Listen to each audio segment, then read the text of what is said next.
2025 मकर संक्रांत विशेष आपल्याला कोणत्या रंगाची साडी चुकूनही घालायची नाही. त्याचबरोबर कोणता रंग शुभ आहे, बांगड्या कोणत्या घालायच्या आहेत आणि बांगड्या घालताना काही नियम पाळायचे आहेत का, अगदी सविस्तर आपण पाहूयात. श्री स्वामी समर्थ मंडळी, धार्मिक मान्यतेनुसार जेव्हा सूर्यदेव मकर राशीत प्रवेश करतो तेव्हा त्याला मकर संक्रांत म्हणतात. मकर संक्रांतीच्या दिवशी गंगा स्नान आणि दान करण्याचे विशेष महत्त्व आहे. या दिवशी गंगा स्नान केल्याने पुण्य प्राप्त होते असे मानले जाते. तसेच या शुभ दिवशी जे काही दान केले जाते त्याचे फळ आपल्याला नक्कीच मिळते. तर ज्याप्रमाणे आपण गुढीपाडवा, दिवाळी, दसरा, गणेश चतुर्थी, नवरात्र यासारखा आणखीन एक महत्त्वाचा सण आपण साजरा करतो तो म्हणजे मकर संक्रांत. तर मकर संक्रांतीला स्त्रिया म्हणजे आवर्जून वेगवेगळ्या रंगाच्या साड्या घेत असतात आणि खास करून काठापदराची साडी घेतली जाते. त्याचसोबत बांगड्याची इतर खरेदीसुद्धा केली जाते. तर अगोदरच 15 दिवस तरी साडी घेण्याची तयारी सुरू होते. तर यावेळी मकर संक्रांतीला आपल्याला कोणत्या रंगाची साडी चुकूनही घालायची नाही ते आपण या व्हिडिओमध्ये पाहणार आहोत. त्याचसोबत बांगड्या आपल्याला कोणत्या रंगाच्या घालायच्या आहेत ते सुद्धा आपण यामध्ये पाहणार आहोत. तर बघा, संक्रांतीला शुभ रंग आपल्याकडे मानले जातात तो असतो म्हणजे हिरवा, लाल, पिवळा, निळा, जांभळा असे मानले जातात. पण मकर संक्रांतीनं जो कलर घातलेला आहे किंवा तिनं कोणतं वस्त्र परिधान केलेलं आहे तर ते वस्त्र आपल्याकडे संक्रांती दिवशी त्या रंगाचं वस्त्र घातलं जात नाही. म्हणजे जे वस्त्र संक्रांतीनं परिधान केलेलं आहे ते आपल्याला वर्ज्य करायचं असतं. तर प्रत्येक वर्षी असा एक कलर असतो की तो आपल्याला घालायचा नसतो. तर असं बघा, आता आपल्याकडे काळा रंग हा अशुभ मानला जातो. म्हणजेच कोणतंही शुभ कार्य असेल किंवा कोणतंही देवाचं कार्य असेल तर धार्मिक कार्य असेल तर त्यावेळी आपण काळा रंग घातला जात नाही. तर पण मकर संक्रांतीला काळा रंग आवर्जून घातला जातो कारण थंडीमध्ये डार्क रंगाचे कपडे घातले जातात किंवा परिधान केले जातात. तर ह्यावेळी तुम्ही काळा रंगसुद्धा घालू शकता आणि इतर सगळे रंग घालू शकता. पण यावेळी तर या संक्रांतीला तुम्ही हे जे मेन रंग आहेत म्हणजे जे की बघा, लाल रंग असतो जो की उत्साह आणि प्रेमाचं प्रतीक आहे. तर हा रंग भक्तांना शक्ती आणि चैतन्य देत असतो. तर तुम्ही लाल रंगाची साडी घालू शकता. त्याचसोबत हिरवा रंगसुद्धा इथं तुम्हाला म्हणजे तेवढाच सौभाग्यवतीसाठी तो महत्त्वाचा आहे आणि हा निसर्गाचा प्रतीक मानला जातो हिरवा रंग. आणि कोणत्याही कार्याची सुरुवात करताना हिरव्या रंगाने केली जाते. तर तुम्ही आवर्जून हिरवा रंगसुद्धा घालू शकता.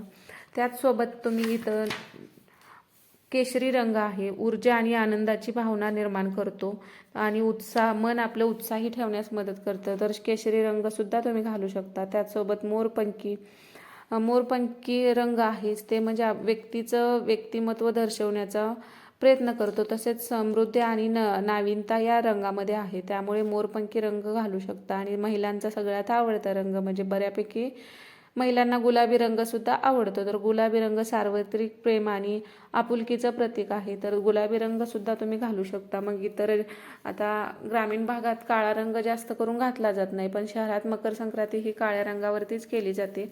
आता तुमच्याकडे काळा रंग चालत असेल तर तो सुद्धा तुम्ही घालू शकता. संक्रांतीला काळा रंगसुद्धा शुभ मानला जातो.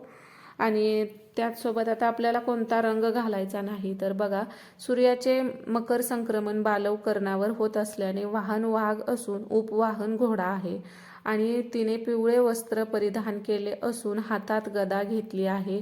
केशराचा टिळा लावलेला आहे. वयाने कुमारी असून बसलेले आहे. वासाकरिता जाईचे फूल घेतलेले आहे. पायस भक्षण करीत आहे. सर्प जाती आहे. भूषणार्थ मोती धारण केले आहेत.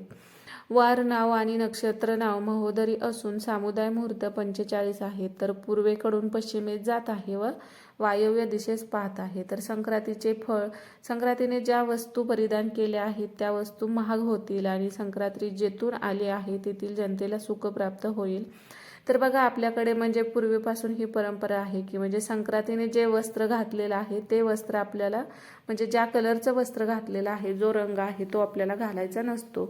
तर ह्यावेळी 2025मध्ये मकर संक्रांतीनं पिवळ्या रंगाचं वस्त्र परिधान केलेलं आहे, त्यामुळे आपल्याला पिवळा रंग अजिबात घालायचा नाही. तर आता बाकीचे इतर सगळे रंग तुम्ही घालू शकता, पण पिवळा रंग आपल्याला यावर्षी वर्ज्य आहे. तर पिवळा रंग खरंच आपल्याकडे शुभ मानला जातो, पण यावर्षी पिवळ्या रंगावरती संक्रांत आलेले आहे.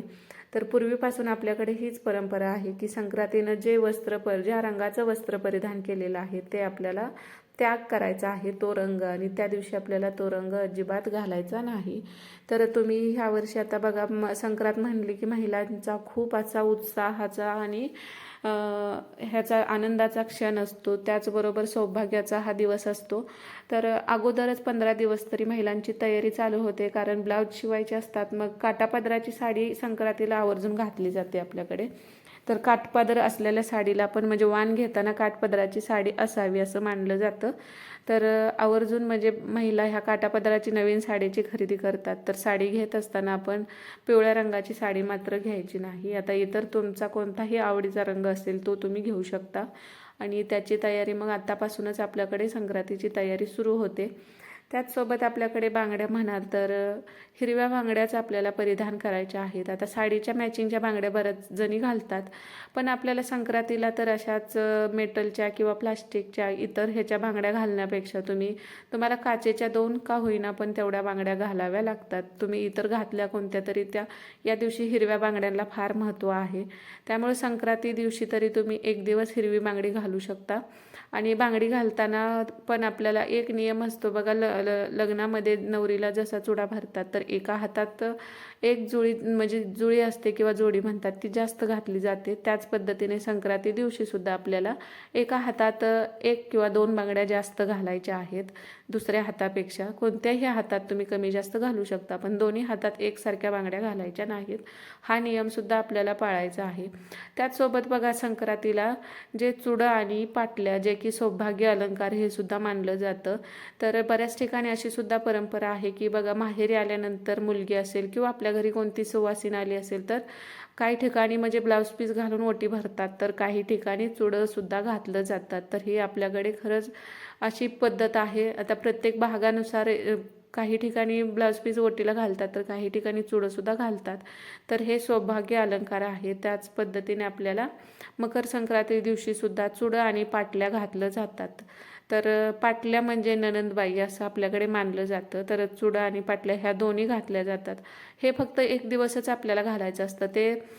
त्यामध्ये लाख असते आणि लाखच असल्यामुळे ते जास्त दिवस टिकतसुद्धा नसतं. पण आपल्याला फक्त संक्रांतीला ज्यावेळी आपण विडं घेतो किंवा ओवसाईसाठी जात असतो तर त्यावेळी आपल्याला हातामध्ये ज्या काचेच्या बांगड्या घातलेल्या आहेत त्याच्या पाठीमागं चुडं आणि पाटल्या घातल्या जातात. तर हिरव्या रंगाच्या बांगड्याबरोबर आपल्याला हा नियमसुद्धा पाळायचा आहे. आणि हा एकच दिवस असतो की त्या दिवशी म्हणजे ह्या अलंकाराला फार महत्त्व असतं.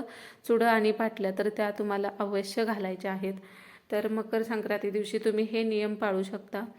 त्याचसोबत आपल्याकडे बघा, काय दान द्यायचे आहेत संक्रांतीमध्ये किंवा कोणती कामं वर्ज्य करायची आहेत. तर बघा, संक्रांतीमध्ये आपल्याला दात घासणे, कठोर बोलणे, वृक्ष गवत तोडणे, गाई म्हशींची धार काढणे व कामविषयक सेवन ही कामे करायची नाहीत. तसेच दान आपल्याला द्यायचे आहे ते म्हणजे भांडे, गाईला घास, अन्न, तिलपात्र, गूळ, तीळ, सोने, भूमी, गाय, वस्त्र, घोडा इत्यादी यथाशक्ती दाने तुम्ही देऊ शकता. म्हणजे तुम्हाला जे तुमच्याच्यानं शक्य आहे त्यातलं तुम्ही ते दान देऊ शकता. पण या संक्रांतीला आपल्याकडे बघा वाण दिला जातो. तर त्या निमित्तानं का होईना तुम्हाला जसं जमेल तसं आपल्या परिस्थितीनुसार हे दान द्यायचं असतं. आपली जी कुवत आहे त्यानुसार तुम्ही द्यायचं असतं. पण थोडं का होईना दान अवश्य ह्या दिवशी आपल्याला करायचं आहे. त्यासोबत आपल्याला तिळगुळसुद्धा द्यायचे आहेत. आणि अशा पद्धतीने मकर संक्रांतीचे हे काही नियम आहेत ते तुम्हाला पाळायचे आहेत. आता मकर संक्रांती कशा पद्धतीने साजरी करावी यावरती सुद्धा नेक्स्ट व्हिडिओमध्ये माहिती देण्याचा प्रयत्न करेन. आणि हा व्हिडिओ तुम्हाला आवडला असेल आणि उपयुक्त वाटला असेल तर नक्की चॅनलला सबस्क्राईब करा. श्री स्वामी समर्थ.